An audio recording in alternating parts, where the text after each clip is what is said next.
presented by Bittu Yadav Official.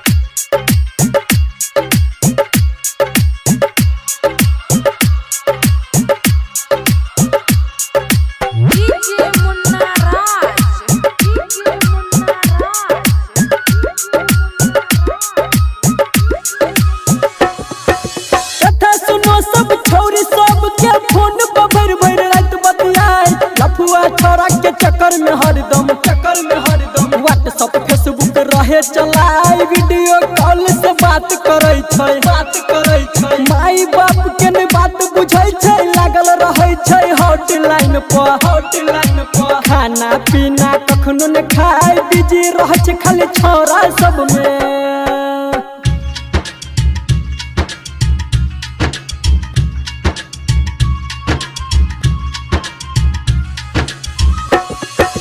पढ़ाई लिखाई सब चौपट कल कोचिंग में रहे छोरा बताई पढ़ाई लिखाई में मन नहीं लगे छै घूमै छै हटिया बाजार हुलुक बुलुक हरदम करे छै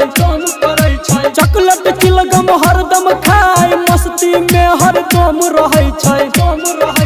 छोरा सबसे करे बात सुनो कथा अब छौरी सबके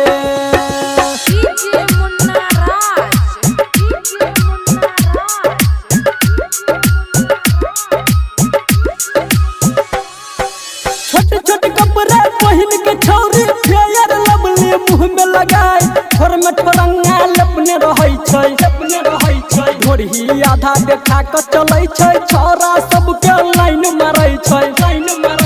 क्लिनिक प्लस शैम्पू से नहाय फेस वॉश से मुँह धोए छै गोरकी सबके बात न पूछ करके सबके यह हाल छै presented by Bittu Yadav Official. नहिरा से अपना जाय छै ससुरा लव मैरिज चाहे शादी रचाय घरवाला के नहीं इज्जत करे छै चूल्ही चौका में कखनो करे छै भर दिन फैशन में रहे छै